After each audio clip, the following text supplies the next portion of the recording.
E a expositora, conforme dito na prece, é a nossa irmã Helena. E ela vai falar sobre o tema, o corriqueiro mal de cada dia. Então, com a palavra, a nossa irmã Helena.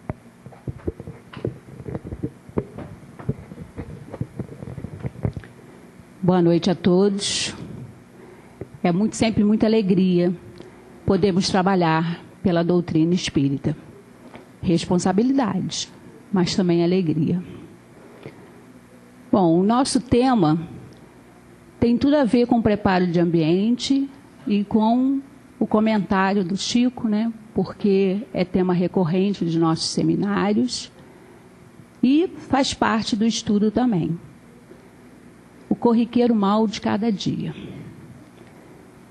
Bom, não vou apresentar nenhuma novidade, vou falar apenas de um jeito diferente, porque a grande vantagem de estudarmos coletivamente é que cada um fala do seu jeitinho, do que lhe é próprio, e atinge as pessoas em momentos diferentes, não é mesmo? Então, primeiro eu queria falar sobre conceituar o mal. Rapidamente, né? O mal é a ausência do bem. Se não estamos fazendo o bem, estamos fazendo o mal. Se não estamos fazendo o bem, mas também não estamos fazendo nada, estamos fazendo mal. Concorda? E o que é corriqueiro? Corriqueiro é o que é trivial, usual, habitual. Que é aí que mora o perigo, quando se torna um hábito. Por isso, não nos damos conta desse mal. Mas não é aquele mal grandioso, aquele mal que já percebemos, aquele mal que nos choca. Não é esse mal que é tema do nosso estudo. É o mal corriqueiro, habitual, usual. Por isso não nos percebemos, não nos damos conta dele. Para iniciar, eu quero deixar duas reflexões. Iniciar pela reflexão, geralmente a reflexão é o final, mas nós vamos deixar essas duas reflexões porque vão permear o nosso estudo. A primeira reflexão diz o seguinte: e as paixões hoje são quase as mesmas de ontem, se não mais assoladas, instigadas, mais violentas e devastadoras no homem, que prossegue inquieto. Essa frase é da obra de Joana de Ângeles. E a outra frase é mais antiga, muito conhecida também de todos nós. O bem que desejo fazer, esse ainda não faço. Mas o mal que não desejo mais fazer, esse ainda faço.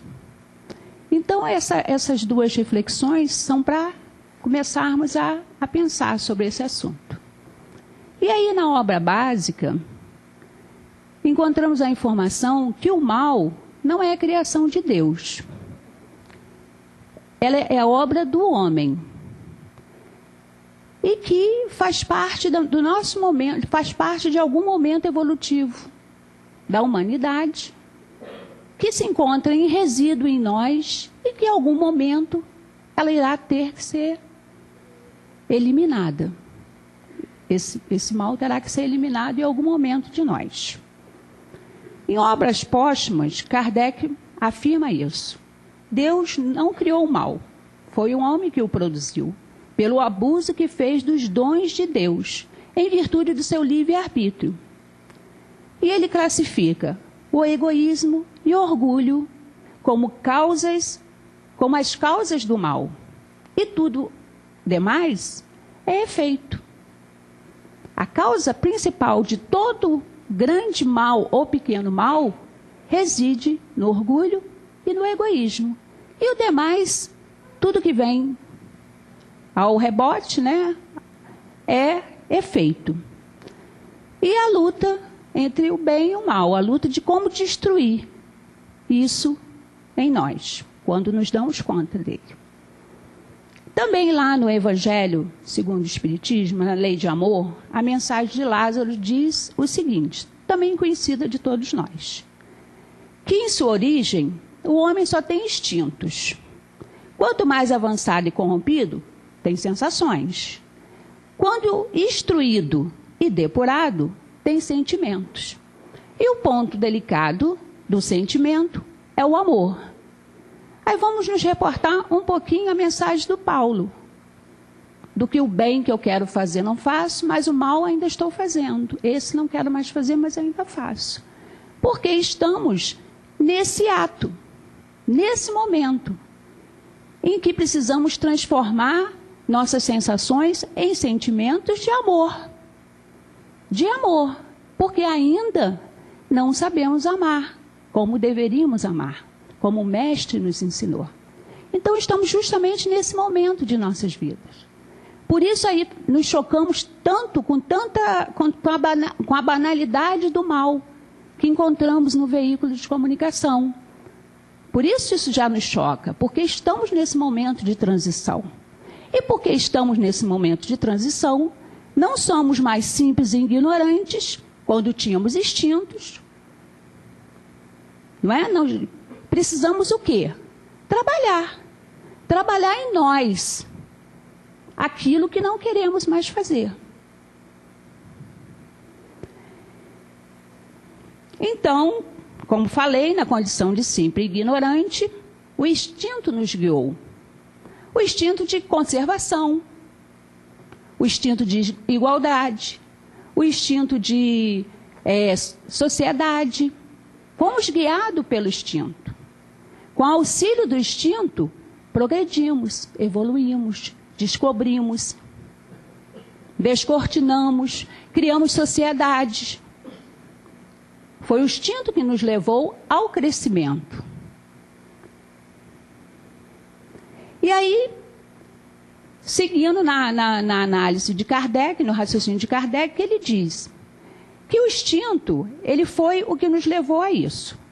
Aí passamos para as sensações. Mas aí o que aconteceu?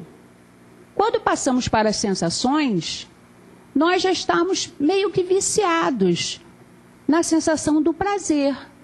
O poder dá prazer. O sucesso traz prazer.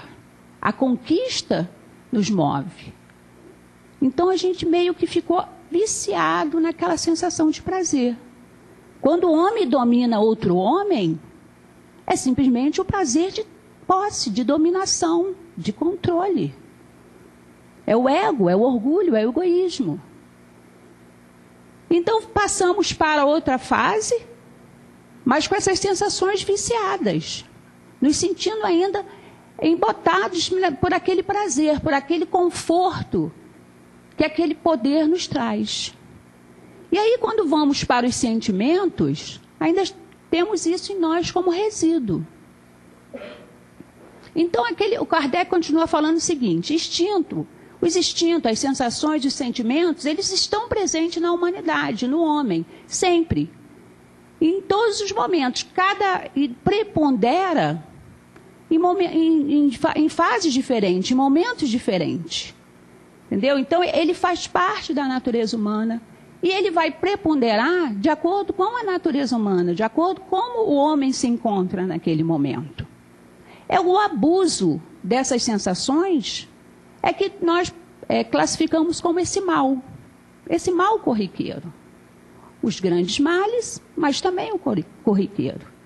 Então, para o homem alcançar a sua maturidade, ele precisa se libertar desse ranço. Ele precisa se libertar desses vícios. Ele precisa se libertar dessa situação que o retém na sua fase infantil. Então, vamos usar uma linguagem figurada que auxilia um pouquinho para mim. Talvez não auxilie tanto para os senhores, mas me permitam isso. Vamos usar a imagem do videogame. Para passarmos para a nova fase, precisamos nos libertar desses vícios que estão em nós, para ganhar maturidade espiritual. Aí nós vamos fazer uma paradinha nesse raciocínio e vamos pensar e encontrar na obra básica a definição de paixão. paixão, a princípio, é segundo Aurélio, ele diz assim, que é um sentimento de emoção levado a um alto grau de intensidade, que se sobrepõe à lucidez, à razão, dependendo da sua intensidade. É um amor ardente, é uma inclinação afetiva e sensual intensa. É um entusiasmo muito vivo por alguma coisa. É uma atividade, um hábito ou um vício dominador. Então, o Aurélio também classifica como uma coisa boa ou como uma coisa ruim.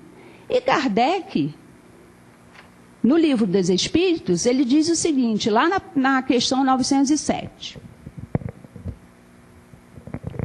Será substancialmente mal o princípio originário das paixões, embora esteja na natureza?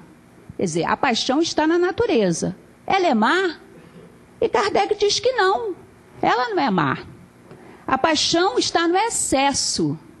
Então, a paixão equilibrada, a paixão com maturidade, ela traz coisas positivas, ela traz avanços, conquistas, descobertas. A paixão no excesso, ela acarreta toda uma consequência negativa na vida da criatura. E ele segue na 908. Como se poderá determinar o limite onde a paixão deixa de ser boa para se tornar animais? O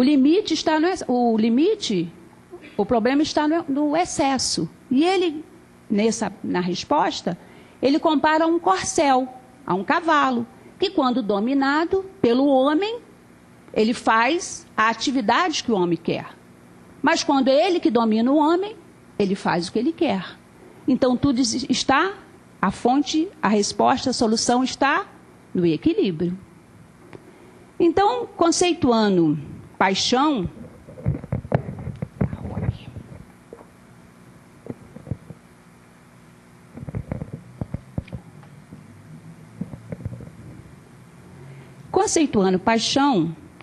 Kardec, isso lá no 7.908, mas desde o início do Evangelho, lá na introdução, ele já se preocupava com esse tema. E já dizia que o espírito encarnado, lá na página 25, sofre a influência da matéria. Voltamos à questão das sensações. Estamos tão presos ainda à nossa fase animal, que estamos presos ainda nas sensações da matéria. E por isso nos deixamos dominar pelas nossas más paixões. Mais à frente, na página 27, ele torna a dizer que o egoísmo, o orgulho, sensualidade são paixões que nos aproximam da nossa natureza animal. E que para nos aproximarmos da nossa natureza divina, precisamos nos libertar dessas paixões. Precisamos passar para a nova fase, para o novo momento, para nos avizinhar de nossa natureza espiritual. São as palavras do Livro dos Espíritos. E aí ele fala o seguinte: ele classifica os espíritos em 3 categorias e afirma que nós, a maioria dos encarnados na Terra, estamos na 3ª categoria, ou seja, dominados ainda pelas sensações que nos ligam mais à nossa natureza animal. Então, o que ele fala da paixão, resumidamente em tópicos? Ele diz que a essência, faz parte da nossa essência, da natureza humana, que é um instrumento do nosso progresso, que ela deve ser dominada por nós, devemos estar no controle desse corcel. Também, como parte da natureza, faz parte do nosso instinto de conservação, como já tinha falado antes, e que a paixão, ela amplia as forças humanas, ela nos auxilia na execução dos desígnios de Deus, da providência divina, e que depende da nossa vontade irmos para a nova fase. Basta querermos, reconhecermos em nós aquilo que não queremos mais fazer e passar para a fase seguinte. Como isso? Né? A própria sabedoria, aí essa aqui eu extraí da sabedoria popular, nos ensina que a vaidade, o egoísmo e o orgulho não causa o mal, desde que em doses adequadas. Equilíbrio. Né? E aí vamos ao antídoto, que também encontramos nas obras básicas. O antídoto recomendado pelos espíritos para vencer-se o predomínio da natureza corpórea é a prática da abnegação. Aí vamos lá ver o que quer dizer essa palavra no dicionário. Abnegação. Sair de si. Dedicar-se a outro. Ouvir o outro. Aí lembramos da recomendação de Jesus. Desenvolvermos ouvidos de ouvir, olhos de ver. Quantas vezes ouvimos o nosso irmão pensando já na resposta? O irmão está argumentando com a gente, está conversando com a gente, está comunicando. Na linguagem de Libras, a comunicação é assim, o sinal, ó.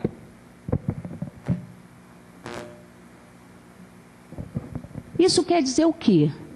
Que precisamos ouvir o outro. Mas na maioria das vezes ouvimos pensando na resposta que vamos dar a ele. Pensamos em como convencê-los que os nossos argumentos estão certos.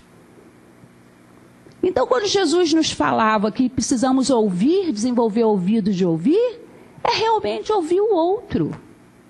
Ouvir com abnegação, sairmos de nós, sairmos do nosso ego, sairmos de nossas certezas e realmente escutar o outro.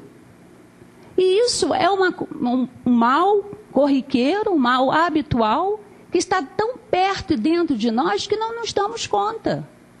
Agimos assim com nossos filhos, com nossos maridos, com nossas esposas, com nossos amigos. Estamos tão dentro de nossas certezas que não ouvimos o outro, que não enxergamos o outro. Se andarmos pela Alberto Browning, é uma calçada, para quem anda a pé, é uma calçada que desafia o nosso exercício de paciência. Não é verdade? Não, o trânsito eu não sei porque eu não sou motorista, mas como pedestre eu afirmo que andar na Alberto Browning é um desafio da paciência. Porque nós andamos pela rua como se estivéssemos sozinhos no mundo. E o que me choca mais, outro dia eu me dei conta que eu faço a mesma coisa. Não é? Porque geralmente o que criticamos no outro é aquilo que temos em nós. O outro é nosso espelho. O outro é aquele elemento que está ali para nos favorecer enxergar, olhos de ver. Porque aquilo justamente que incomoda no outro é aquilo que tem em nós, que não conseguimos ainda reconhecer. Então eu ando na calçada extremamente incomodada, porque as famílias fazem aquele cordão assim, você acelerada, sempre atrasada, não consegue passar. E de repente o sujeito, você está andando, correndo, o sujeito para na sua frente. E você dá uma... E eu percebi outro dia, eu fazendo a mesma coisa. E eu falei, gente, olha a minha doutrina espírita aí. Além de me ensinar a ter paciência, me mostrou que eu critico aquilo que tem em mim. Então a doutrina espírita é uma fé raciocinada por conta disso. Ela não te vende uma história e você tem que acreditar. Você comprova, você raciocina, você verifica que realmente tudo aquilo que está falando ali é a nossa receita. É a receitinha que você tem que ter em mão para sempre que tiver uma dúvida, recorrer a ela. É igual o Evangelho segundo o Espiritismo. Maravilhoso. Todas as vezes que você tiver uma preocupação, abra uma página ao acaso e ali vem a sua tranquilidade, o seu remédio. E aí, voltando no significado da palavra abnegação, renunciar, sacrificar-se, mortificar-se em benefício de Deus, do próximo, de si mesmo.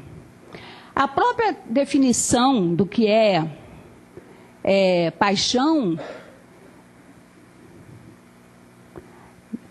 era outra. A própria definição do que é abnegação indica o que nos cabe fazer nesse momento em que queremos agir descobrindo o que nós queremos modificar.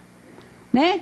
que é abrir espaço para ouvir o outro, abrir espaço para realmente enxergar o outro e enxergar nós mesmos, né? Então ele fala aqui, olha, prosseguindo, que ele diz que o próprio verbo utilizado para definir a abnegação sugere 2 tipos de atitude: a atitude ativa e a passiva. É assim tudo na nossa vida. Podemos saber o que fazer e não fazer nada. E podemos saber o que fazer e realmente nos propomos a fazer, né? É igual a oração, igual a fé. Se você não tiver uma fé ativa, uma oração ativa, não adianta. Você vai repetir palavras decoradas que não vão resolver nada. Se você tem fé em Deus, mas quando acontece alguma coisa você vacila na sua fé, também não adianta. Se você tem fé em Deus, mas você não faz nada pelo outro, não tem nenhuma atitude de caridade nas suas ações, também não adianta. Então, assim é a abnegação. Ela pode ser ativa ou passiva. E renunciar a alguma coisa, aparentemente, é uma atitude passiva. De deixar-se, de abandonar-se, de apagar-se, de até fugir de alguma situação. No entanto, ninguém pode renunciar às coisas do mundo em favor de algo ou alguém sem que mobilize as forças do pensamento e do coração. Com dedicação ardente, ardor, amor próprio e tudo aquilo que é a própria definição de paixão. Dedicação ardente, inclinação afetiva, entusiasmo vivo por alguma coisa. Então, para você se abnegar, você precisa utilizar essa paixão positiva, esses sentimentos bons em você. Você precisa juntar tudo de bom que tem dentro de você para você sair e dar espaço para o outro. Bonito essa reflexão, né? A abnegação, enfim, é um sentimento de renúncia, de sacrifício, de anulação do ego para a vivência ativa do amor ao próximo. Aí nesse estudo, pesquisando lá na internet, eu achei uma obra, um tema de mestrado, que ela diz, é da área de psicologia social, que ela diz o seguinte, que ela pesquisou pais que adotaram filhos em diferentes momentos. Aqueles que adotaram crianças, bebezinhos, e aqueles que já adotaram crianças mais velhas, com mais idade, com problemas de rejeição e trauma, né? E aí, ela, no final dessa pesquisa, ela conclui que os adotantes tardios realmente mostraram-se mais maduros emocionalmente, estáveis emocionalmente e mais altruístas do que os adotantes convencionais. Porque o adotante convencional adota aquele bebezinho e começa a partir daquele momento a sua história. E os adotantes que pegam crianças mais velhas, aquelas que estão já com todos aqueles probleminhas de rejeição, de abandono, aquilo tudo, esses sim já começam a desenvolver esse sentimento de abnegação, de maturidade espiritual. Isso foi uma pesquisa e é interessante esse dado porque não é uma pesquisa espírita, é uma autora que não é espírita, né? Então, na pesquisa ela falou uma palavra interessante, que é o altruísmo.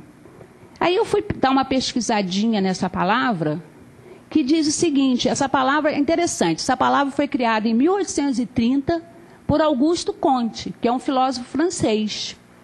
E que ela quer dizer que é um conjunto de condições que o indivíduo precisa ter para trabalhar em favor de outra pessoa, que possa se inclinar em favor de outras pessoas. E aí o altruísmo é quando uma pessoa sai de si para atuar em outra pessoa, em favor de outra pessoa, em prol de outra pessoa, né? E aí vê que a palavra abnegação, altruísmo, elas têm correspondência, né? Que elas são similares. Quer dizer, você se dedicar a outra pessoa.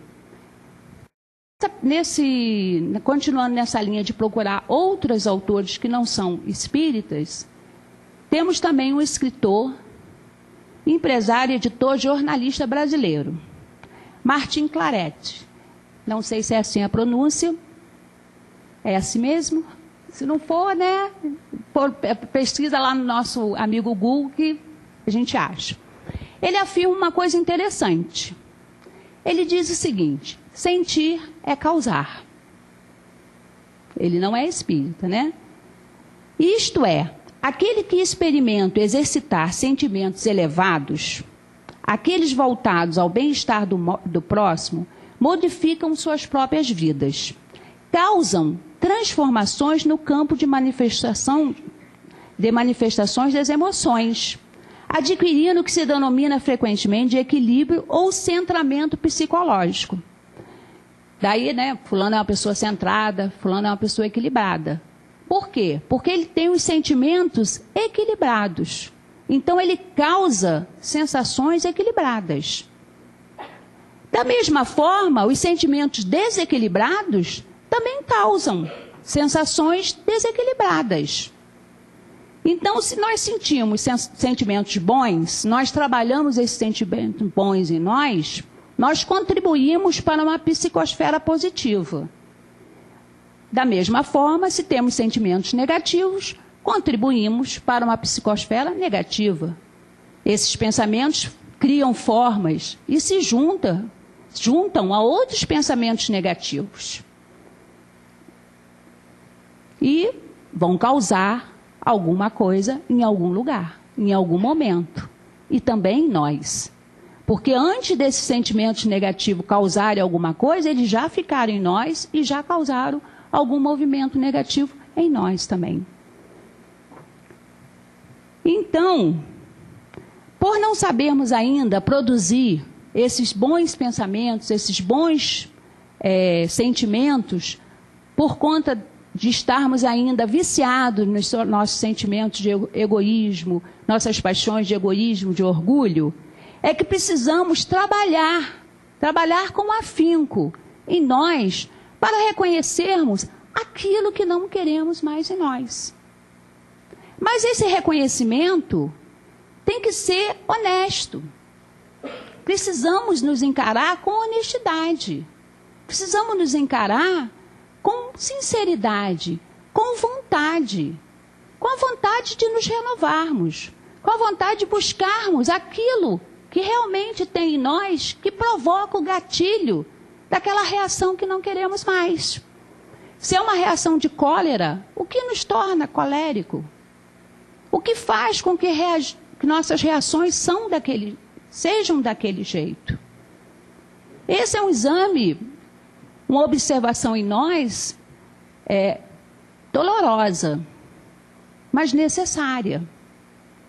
Necessária. E aí,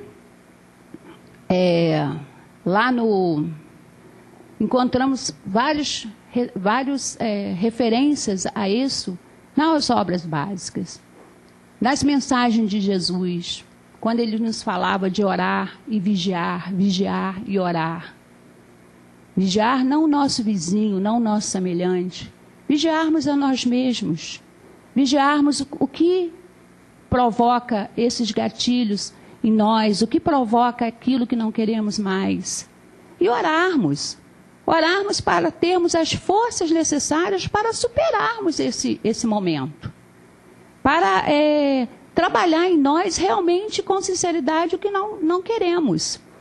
E aí, prosseguindo na pesquisa, tem uma mensagem de Jesus, palavras de Jesus, que está em Mateus, capítulo 12, ponto 34, né, versículo 34, que ele fala que para atingir o intento de superar esse mal em nós, é preciso vigiar, como sentinelas atentos às fontes do próprio coração, de onde afinal provém todo o mal, como nos ensinou Jesus, quando lançou uma pergunta que continua atual. Como podeis vós dizer boas coisas sendo maus? Pois do que há em abundância no coração, disso fala a boca. É vigiar mesmo. Porque vai sair pela boca o que temos, os sentimentos que temos no nosso coração. Muitas vezes falamos quando ofendemos e magoamos alguém, né? Falei sem pensar. Mas não, negativo. Pensamos sim. Pensamos muito. Remoemos aquilo dentro de nós. Planejamos até. E no momento propício a gente descarrega tudo. Então, como já adiantei lá no início, esse mal é aquele corriqueiro, aquele usual, aquele que não nos damos conta. É a inveja, a mágoa, o rancor, a maledicência, a fofoca, né? Mas também tem outros males, mais intrínsecos mesmo, mais profundos em nós. E aceitos socialmente. E aí é até mais difícil superarmos esse desafio, porque ele é aceito socialmente, né?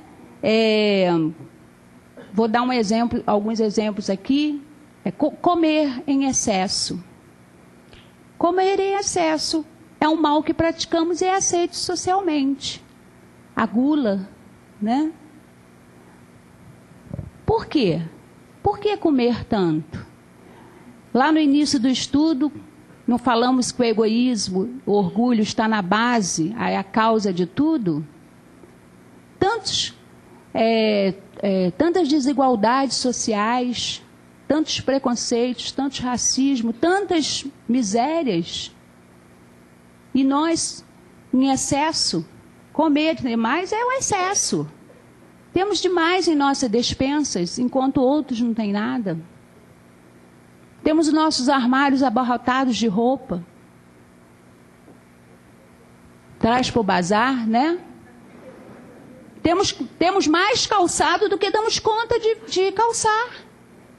Não é mesmo? Parecemos centopeias. Mulher apaixonada por sapato, não é mesmo? Parecemos centopeias. A gente se apaixona por calçados e quando vai ver, temos muito mais do que damos conta de usar. Não usamos aquilo tudo. Isso é um mal corriqueiro que está dentro de nós. É aceito socialmente. É aceito socialmente. Esses que são aceitos socialmente são mais difíceis ainda de nos darmos conta. Então precisam mais serem trabalhados. Serem vigiados mesmo, né? E nos darmos conta. Trazer à luz, abraçar, né? Trazer à luz aquilo que não queremos mais ser, com sinceridade, com honestidade, e abraçarmos esse desafio. Né? Procurarmos compreendê-lo, procurarmos refletir sobre ele e modificar, né? Os maus hábitos de cada dia, por vezes, tendem a se perpetuar em nossas vidas por diversos motivos. Entre outros, a própria aprovação social, como eu falei, né? Vivendo em nossa sociedade, ela ainda é muito materialista. Ela ainda cultiva muito o ter, em detrimento do ser. E tem uma expressão interessante, né, que é hedonista, que é uma cultura em que considera ser o prazer a finalidade da vida. Estamos aqui para ter prazer. Então, a nossa sociedade ela ainda está muito envolta nesses assuntos, ela está muito apegada ainda nessa atração da matéria. Né? E aí, onde encontramos a receita? Onde encontramos a fórmula mágica? Mágica não tem. Tem trabalho. Muito trabalho. André Luiz tem uma citação que ele diz: nada a temer, apenas o mal que há em mim. E tem outra que ele fala também que eu acho interessante, que o maior trabalho que temos, o maior e mais difícil trabalho que temos realizar é sobre nós mesmos. No Livro dos Espíritos, questão muito conhecida de todos nós, vem a sugestão de Santo Agostinho, que perpassa por isso que eu falei, da reflexão sobre nós mesmos, da reflexão sobre nossa atitude, da reflexão sobre como nos comportamos esse dia. Se outra pessoa fizesse isso com a gente, se seria uma atitude bacana, se íamos gostarmos de sermos tratados dessa forma. E ele vai mais adiante, ele diz que devemos indagar dos outros, perguntar aos outros a opinião e também, principalmente, dos nossos inimigos. Porque esses não terão nenhuma intenção de ocultar de nós como somos vistos. Porque a melhor pessoa para nos descrever é o outro. Nós não conseguimos ver. É a trave e o argueiro, né? A gente não consegue ver. O cisco, a trave e o cisco. Mas o outro consegue nos enxergar. Então ele diz assim, realmente é muito, muito difícil a autoavaliação, o autojulgamento, por conta das ilusões do amor próprio.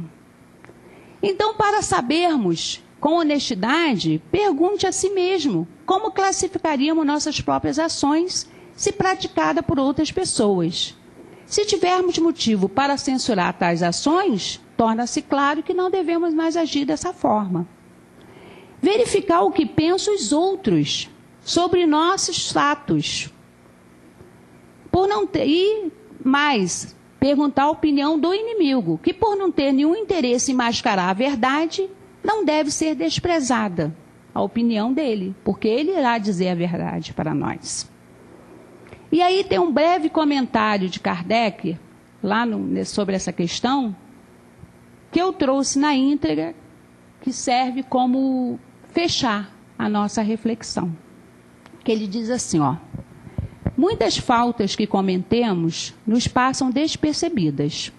Se efetivamente, seguindo o conselho de Santo Agostinho, interrogássemos mais a miúde a nossa consciência, veríamos quantas vezes falimos sem que o suspeitemos, unicamente por não precrustarmos a natureza e o móvel dos nossos atos.